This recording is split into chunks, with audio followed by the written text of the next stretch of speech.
non-probability sampling method. In a non-probability sample, okay, that already we discussed, individuals are selected based upon the non-random criteria, and not every individual has a chance of being included. So we are creating a survey. So from this survey, it is not like that all the peoples are belongs to that particular survey. We have to take any people. Okay, so it may be XYZ. So randomly I have to take that. But here non-probability means there is not having all the people are belongs to the particular survey. This type of sample is easier and cheaper to access, but it has a higher risk of sampling bias. That means we're not making a survey to all the population. We have to take like one leader or one maybe randomly we have to check any one value. Okay, suppose the group of people are back from the foreign and entry to our country. So we go for a testing for them. Okay, so we go for the testing for them, and but we're not testing all the people. We're testing for a single person. We test a single person, and we come, and when the person is found positive, then we consider all the people may be positive. If the person is negative, then we declare that all the people negative. But it might not be happen. Okay, so maybe all people are positive or maybe all people are negative, but it will not you cannot decide the result based upon only one people. So this method is very quick, that you have to get the result of analysis, but it having some kind of disadvantages, because it may not be give you the accurate result. That non-probability sampling technique are often used in exploratory and qualitative research. In this type of research, the aim is not to test the hypothesis about the broad population, but to develop the initial understanding of small or under research population.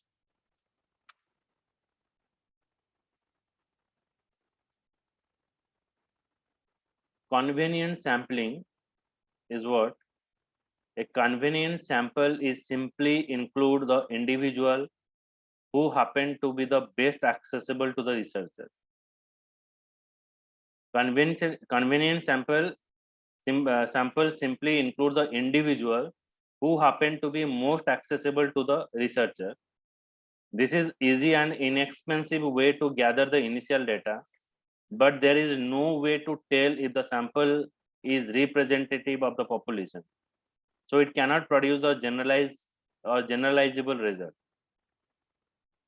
Example is what? You are researching opinion about the student support service in your university.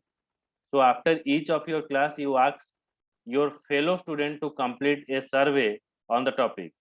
This is a convenient way to gather the data, but as you only survey the student taking the same class as you at the same level, the sample is not a representative for all the student your university. Okay, so it is a good example. Like you go for a survey by taking the people, okay, or by including the people are nearer to you. So generally they give you the positive inputs for you. If you take the feedback and the students are fellow with you, they gave you positive feedback. you are not conducting the survey by taking whole the people. You are conducting a survey between the student who are those are close to you. So by taking the survey of this fellow student, you cannot consider or giving a result of all the university, or you cannot say this is the feedback of all the student that is present in the university. You cannot say it is a generalized result, because we only conduct the survey among the few people only. Okay, so next is voluntary response sampling. It is similar to the convenience sample. A voluntary response sample is mainly based upon the ease of access. Instead of the researcher choosing the participant and directly connecting to them, people volunteer themselves. Like you know that when the vaccination is started, before that the vaccination testing is happening. So vaccine is tested with whom? It is tested with the people, those are volunteers. They're coming by their own choice. So they are called as a volunteer. So in that part, the researcher is not selecting the people. The peoples are coming voluntary to take the vaccine. So that is called as what? Voluntary response sampling. So it is a easier process, because you are not giving any kind of what partiality to all the people, because you are not calling to anybody. Peoples are coming to you voluntary. So it is a simpler convenience example that volunteer response sample is mainly based upon the easy of access. Example is what? That the thing we define, we send out the survey to all the students at your university, and lot of students decide to complete it. So you are conducting a survey, but you are not asking to each people that you come and give the survey. People are coming voluntary and ask for doing that or conducting that survey or participate in that survey. This can certainly give you some insight into the topic, but the people who responded are more likely to be those who have strong opinion about the student support service. Who are the volunteer? Those are having what? Strong knowledge about the subject, then they're coming to that. Suppose you have uh, any knowledge about any concept and your teacher is asking something, so you are participating by your own way. Okay, so automatically you take the participation over there. So here, those are the people are not comfortable. Okay, so they're not participate on that way. Okay, suppose I'm giving a topic that you have to learn it, and I ask some question, and you have to clear on the doubts. Okay, so if you are not learn that particular topic, then you are not asking any question. So I thought, what? Maybe you are not learned, or maybe you have not any kind of doubt. But the student, those are read the topic completely, they ask me question. I have the doubt in this regarding, I have doubt in this regarding. So by giving answer on that. So that is called the voluntary response. So those people are coming automatically by any kind of force. Next is purposive sampling. The type of sampling, also known as judgment of sampling, involves the researcher using their expertise to select a sample that is most useful to purpose of the research. It is often used qualitative research, where the researcher wants to gain the detailed knowledge about the specific phenomena. Okay, it called as purposive sampling. It is known as judgment sampling, involve the researcher using their expertise to select a sample that is most useful to the purpose of the research. It is often used in a qualitative research, where the researcher wants to gain detailed knowledge about the specific phenomena rather than make the statistical inference or where the population is very small and specific. An effective purposive sample must have the clear criteria and relational of the inclusion. So it's just like that. You want to know about the opinion of experience of disabled student at your university. So you purposefully select a number of students with different support need in order to gather a varied range of data on their experience with the student services. So here what happened in the student services, I call the person those are having previous expertise. They handle that category of people. So here I'm not conducting the individual survey for them. I know that these are the people are there, they know about the fact. So I directly ask the people, I directly call the people because they're having expertise or they're having experience, they're giving the result. So without asking the each persons, I know these are the people are handle these are the what student coordinator are present. They know about the student behavior, student reaction to the student, reaction to the teacher. So I before directly interact with the student, I go through this coordinator. So I know these are the expertise person is there. So purposive sampling is that when you go for the research, you have the earlier experience, you are facing that earlier experience, so that by conducting one testing or one survey, you go and collect the particular and you ask the particular information from there. So next is snowball sampling. This is another part, snowball sampling.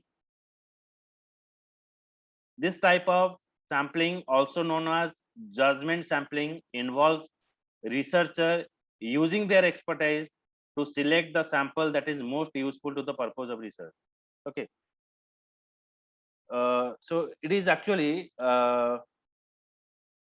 snowball sampling that I'm telling you what is actually it is present. The expert is present here. Okay, the expert is present here. The expert is now select the what one organizer. Okay, so here what happened? You ask the leader. Okay, purpose is sampling, and in snowball sampling, what happened? You just like if you say that like prime minister is asking for the chief minister and asking about the people. So that is called as snowball sampling, or you can say that snowball sampling is a part, or by using of snowball sampling is a chain referential sampling is defined as a non-probability sampling technique in which samples have traits that are rare to found. This is a sampling technique in which existing subject provide a referral to the recruit of samples. So here what happened? You know these two person, and these two person is know these three person. Okay, so ultimately by help of these two people, you have to take the help of these people only. So this concept is called as the snowball sampling. Bujhela? Kata? Sagar? Yes, sir. Yes, sir. Yes, sir. Okay, so these are the basic theory of this data science part. So now I move to the concept of NumPy. NumPy is nothing but it is called as the numerical Python. The numerical Python is called as the NumPy.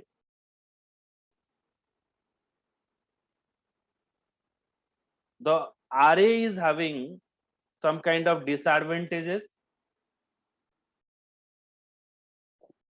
but by using of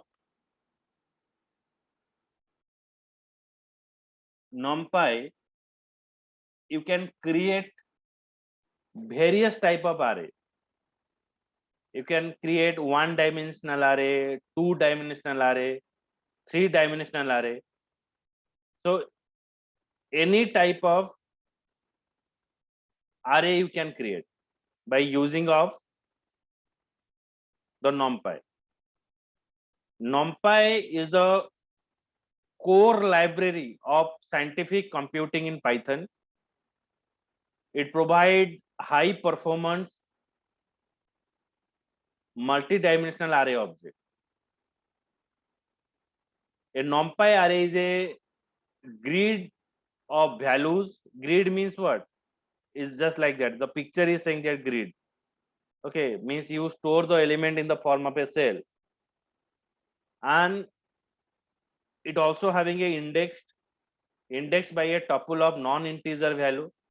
The number of dimension is rank of the array. Okay, so NumPy data structure is taking a less space in comparison to the list. They have need speed and faster than the list. SciPy and NumPy, these are the two tools, have optimized functions such that linear algebra operation is built in.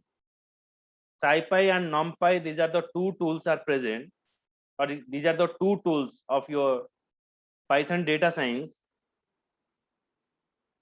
through which you can go for the linear algebra part. In the speed wise is very fast. So now let us discuss about this NumPy. What is that? NumPy, which stands for numeric Python. It is a library consisting multi-dimensional array object and a collection of routine for processing those arrays. Okay, so basically it focus for the multi-dimensional array. You can set the multiple value over there. And the collections. Collection array both are representing is what? Like group of value, multiple value. So using NumPy and mathematical and logical operation, an array can be performed. So here in this part, we have to explain the basics of the NumPy such as architecture environment, to also discuss the various array function type of indexing. So what is that? NumPy is called as the open source numerical Python library. Open source means which is freely available. It contains the multi-dimensional array and matrix and data structure. It contains the multi-dimensional array. It also contains the matrix like row wise, column wise you have to add. It can be utilized to perform the number of mathematical operation on the array, such as trigonometrical, statistical, algebraical routines. Earlier we do algebra part, but now it support trigonometry, it support the statistical, so which is helping you for the data analysis. The library contains large number of mathematical and algebraic or transformation in function.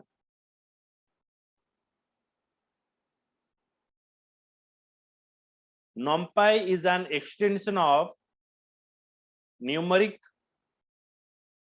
and you can say it is a norm array. It also contains the random number generator. Okay, you have to pass between the two number. it will generating a random number. Automatically the number is created. Randomly you have to select.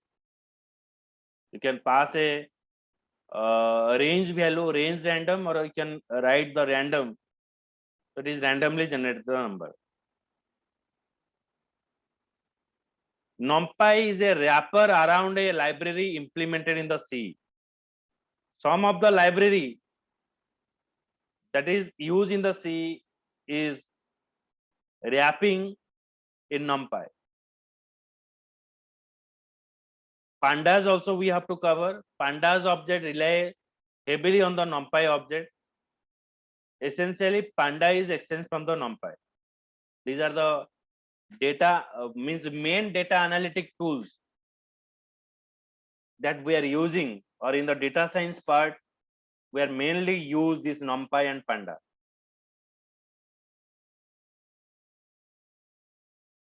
In Python, why we have to use? Okay, why NumPy? Why we're not using any other part? In Python, we have the list that serve the purpose of array, but there are we can use when you are using NumPy, it is slow in process.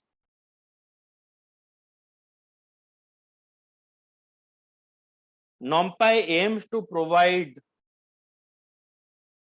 an array object that is up to 50 times faster than the traditional Python list.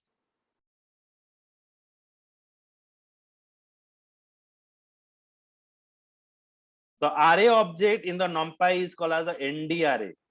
The array that we are using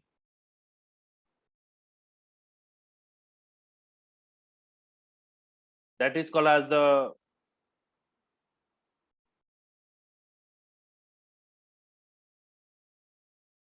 ND array. The working of ND array is very fast and very easy.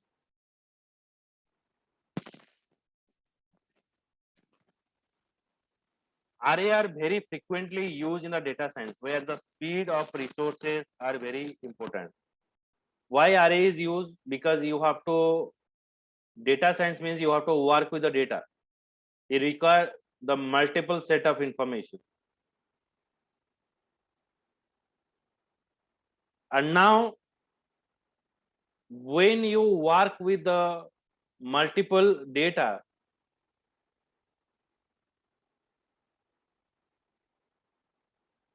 so you require the speed of the resource, means where you retrieve, from where you want to research.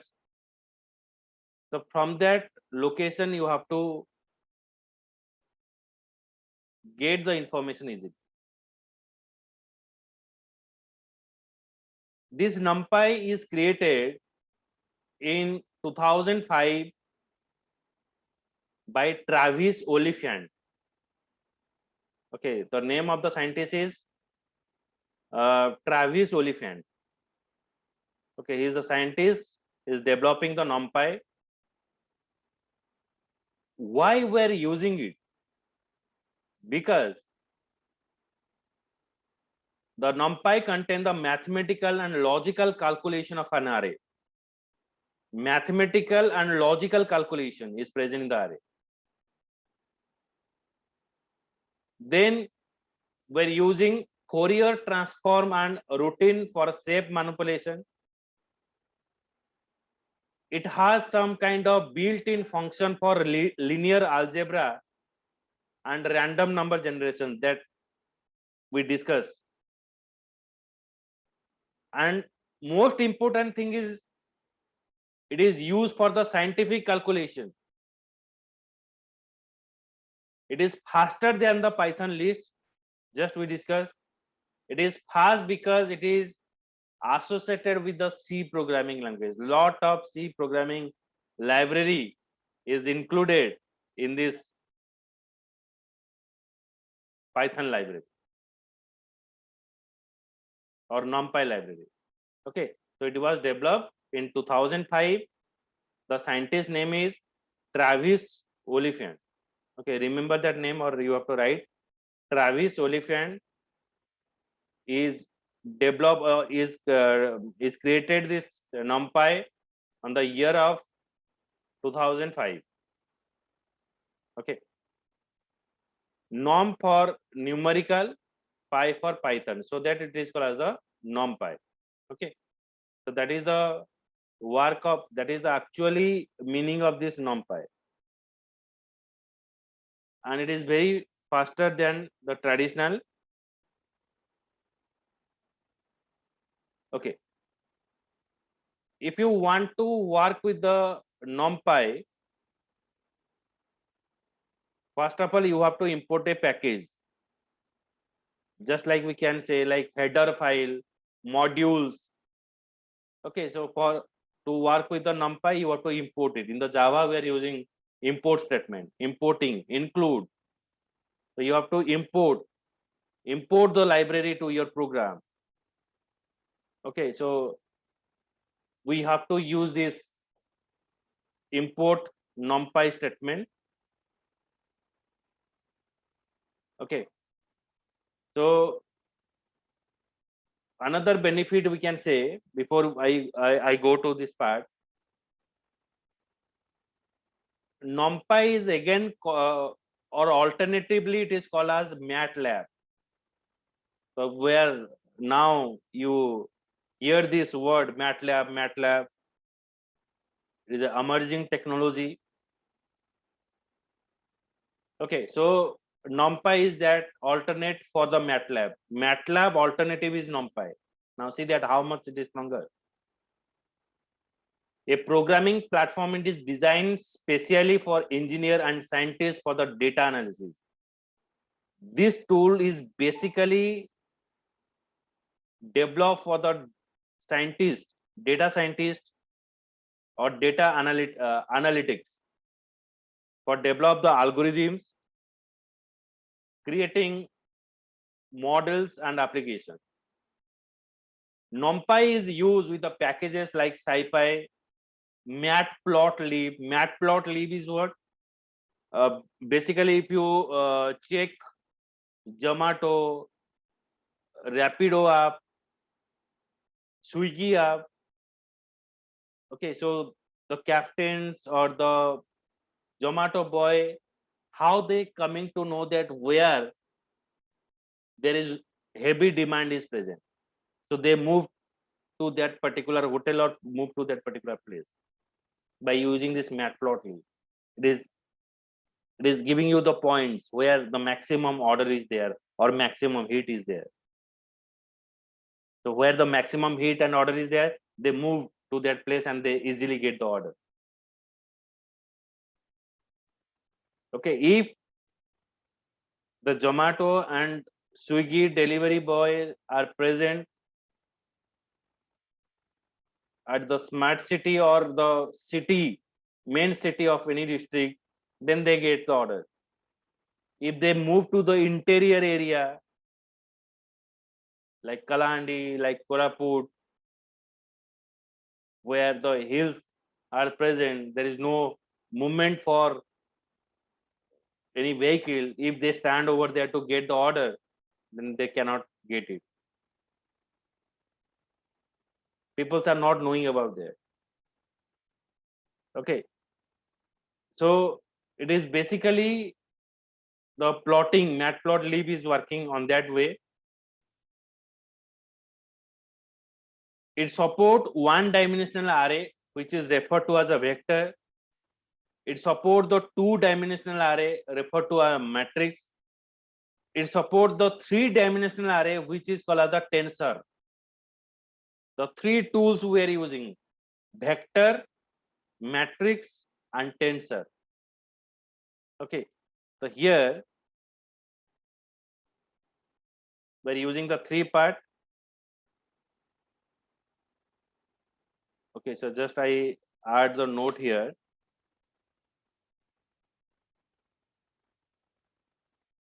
It is used one dimensional array,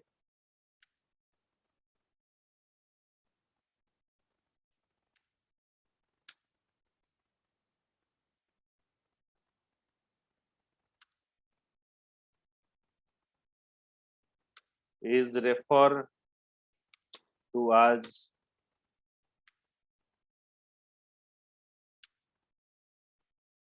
vector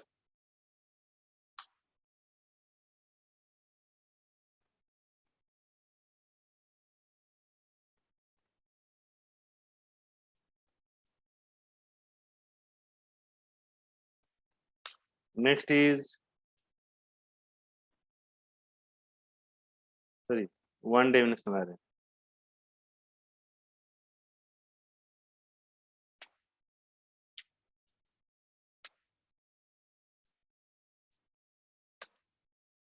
Two dimensional array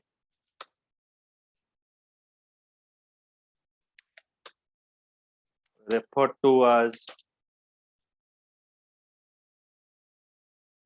matrix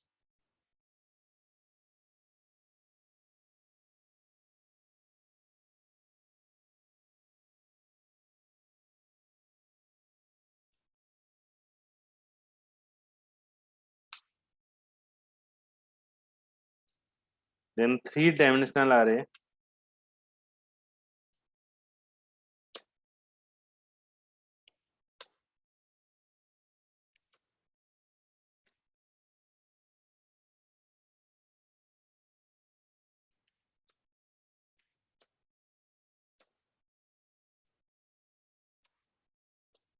tensor. So these are the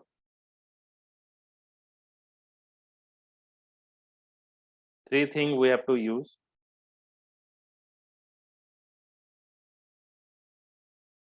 Okay. One, we're using one dimensional array, which is referred to as a vector, two dimensional array, which is represented as matrix, and three dimensional array, which is referred to as a tensor. So three type of array that we're using in this numpy section. Okay.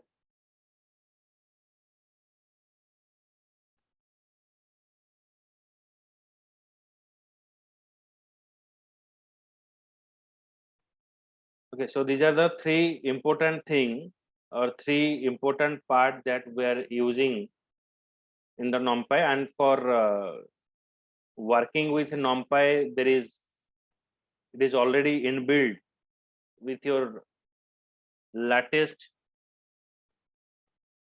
Anaconda ID, through which you can work with the NumPy.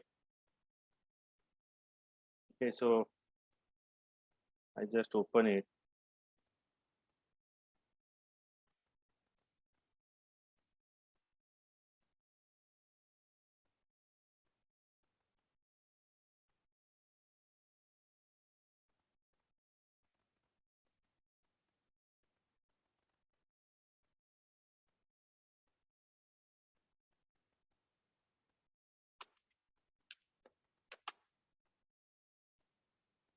Okay, so ensure that Anaconda is installed.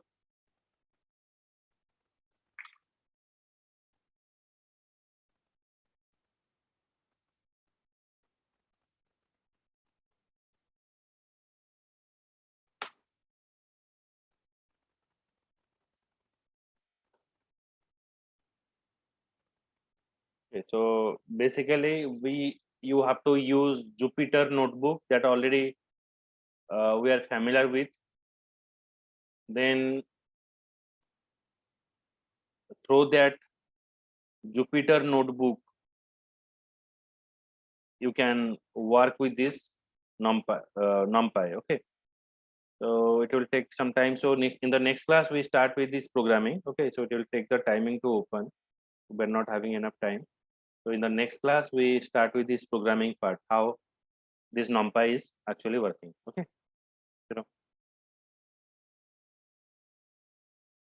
chalo, bye bye. Thanks.